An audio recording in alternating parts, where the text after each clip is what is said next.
Amables televidentes de Guanevisión y de su programa Ciudad Viva, bienvenidos nuevamente a este espacio de opinión. Sabemos que ustedes son, seguidores de este espacio, de este programa que nos remite precisamente a eso, a la opinión.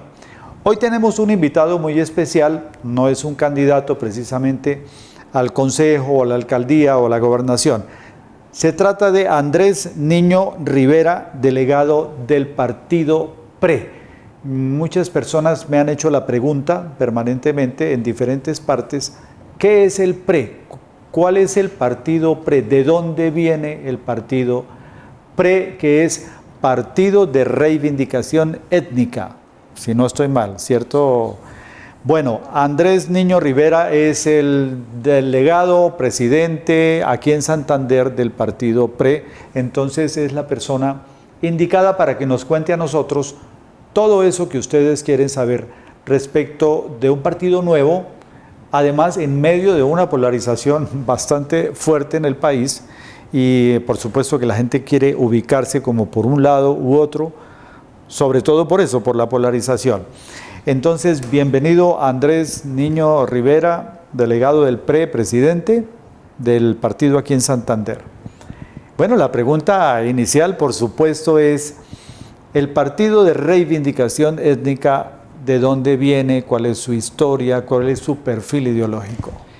Diego, muchas gracias por invitarme a su programa, un programa de opinión muy importante, porque es donde el televidente puede analizar, escoger y elegir muy bien en las próximas comicias electorales.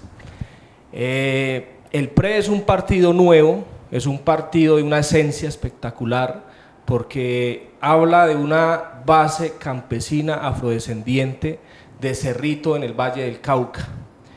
Realmente es un partido sin cacicazgos políticos, no es un partido que tenga grandes sumas de dinero ni estructura, es un partido que encarna los sueños de una comunidad afrodescendiente que se cansó de que los politiqueros los manosearan cada vez que necesitaban del favor del voto de ellos y decidieron tener un partido propio, decidieron empezar a soñar con cambiar esa Colombia que en estos momentos se encuentra abandonada, como es la Colombia del campo, como es la Colombia afrodescendiente, como es la Colombia humilde y sencilla.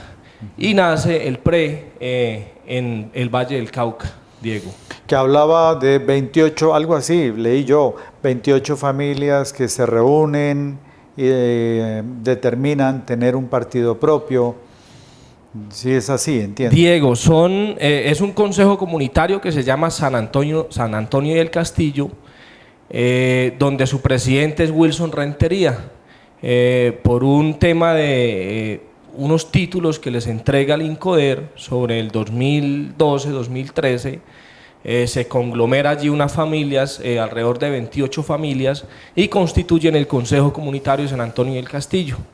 Entonces, por un tema de su circunscripción especial, donde las negritudes pueden participar por minorías, deciden lanzar a Vanessa Mendoza, ex señorita de Colombia, a la Cámara de Representantes. Allí obtuvieron 1.780 votos. Ustedes se preguntarán por qué tan poquitos votos una Cámara.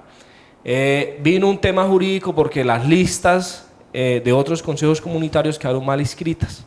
Entonces, demandan la inscripción, se cae una lista, se cae otra y queda el Consejo Comunitario de San Antonio del Castillo, donde le dan la oportunidad de que Vanessa Mendoza sea representante a la Cámara.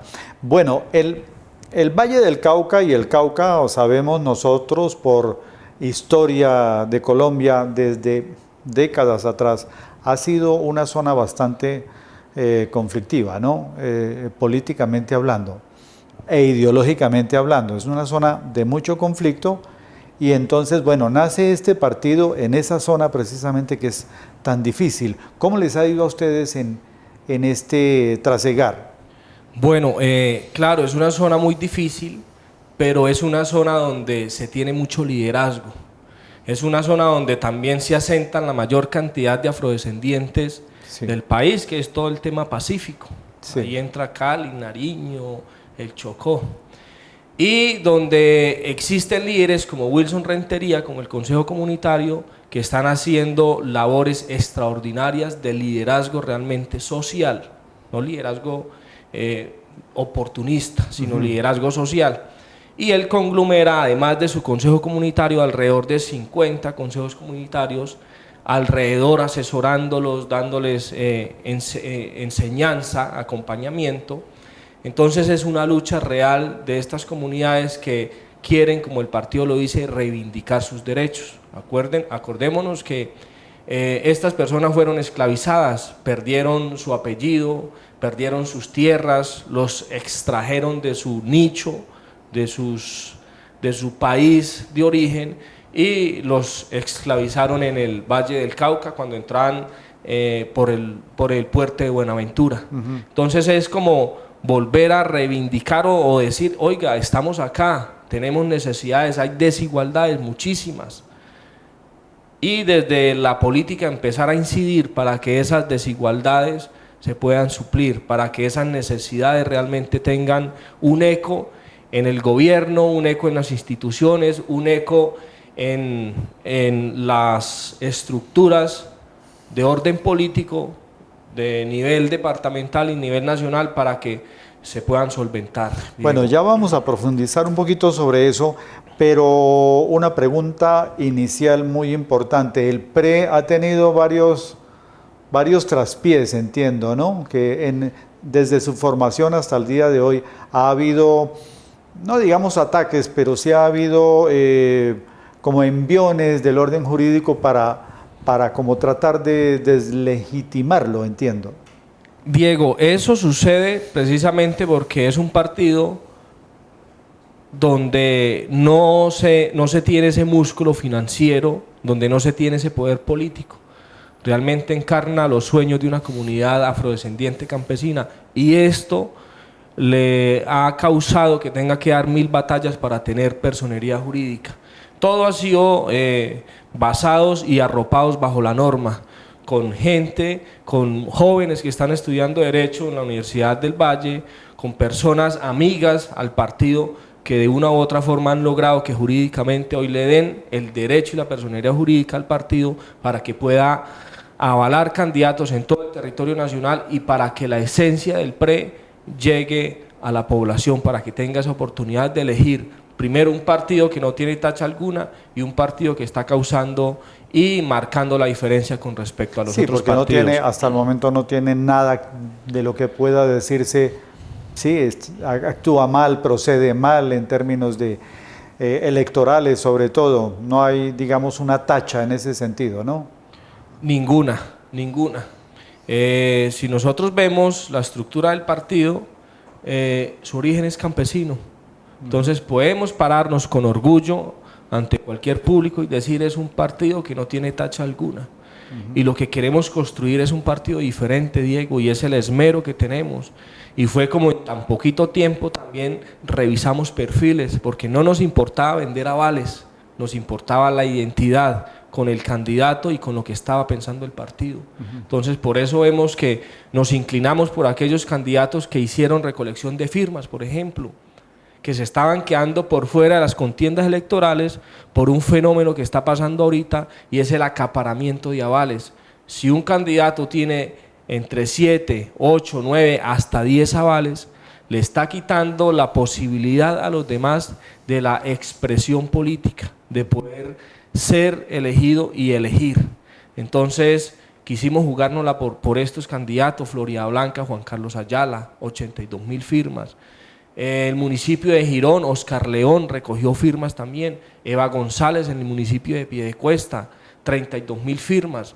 Entonces quisimos avalar esos candidatos que dieron luchas muy de la mano con la comunidad para que tuvieran oportunidad. Eva González alcanzó a recoger 32.000 firmas, entiendo. Eva González alcanzó a recoger 32.000 firmas y se encontró con el traspié que le coloca la registraduría con el tema de la póliza y de la fiducia, casi 120 millones de pesos.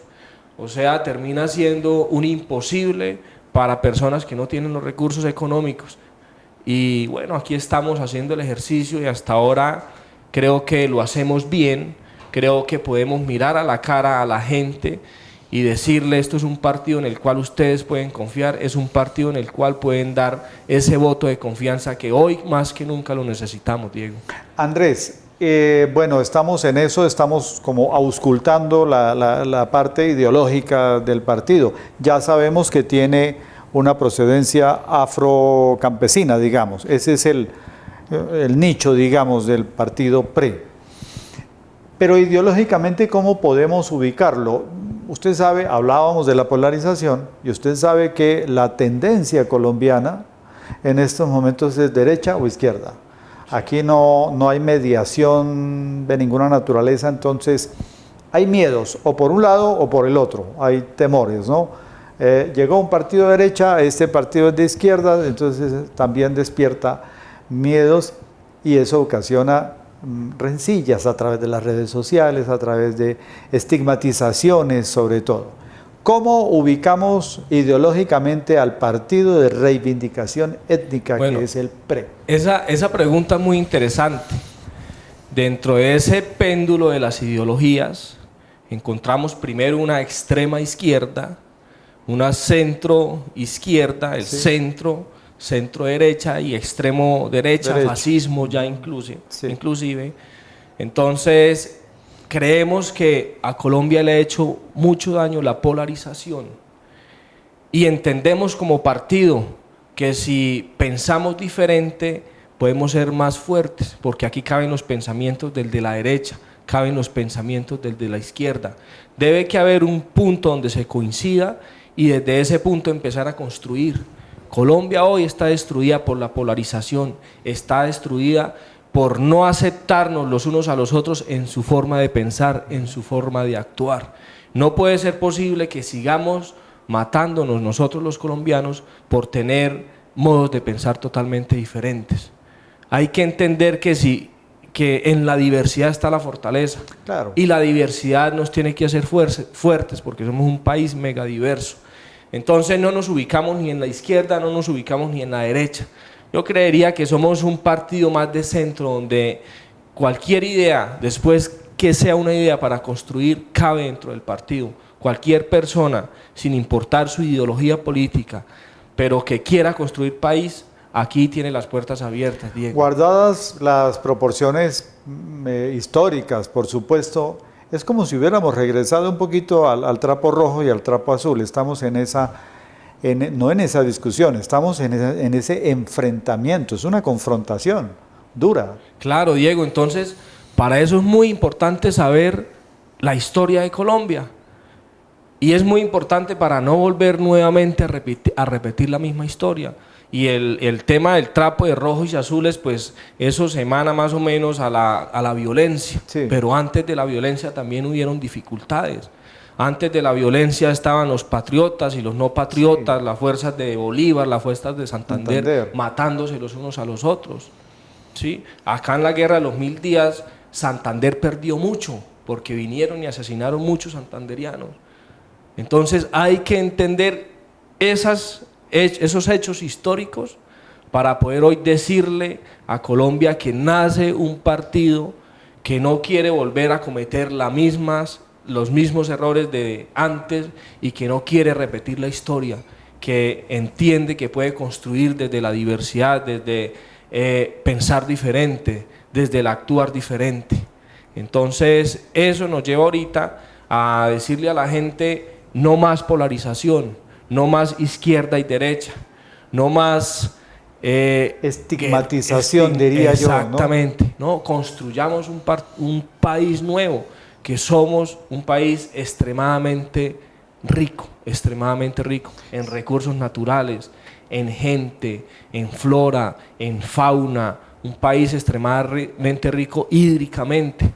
¿Sí? Sí. Podemos ser potencia mundial, pero esa división no nos ha llevado a que nos desarrollemos como deseamos nosotros. ¿Qué puede hacerse para que los colombianos, porque bien lo decía usted, Andrés, eso desde la independencia hasta el día de hoy, con diferentes caras, pero es como la misma cosa, ¿no? Esa confrontación. ¿Qué podría hacerse en Colombia para que podamos entender que las ideas diferentes a las nuestras son respetables. ¿Qué podemos hacer ahí? ¿Una pedagogía? Nosotros partimos desde el reconocimiento étnico. A nosotros se nos olvidó que los familiares más cercanos de nosotros son las comunidades indígenas, no los europeos, no los asiáticos, no los europeos, no los del norte. Nuestras comunidades más cercanas son las comunidades indígenas y ellos tienen como principio de vida la sostenibilidad.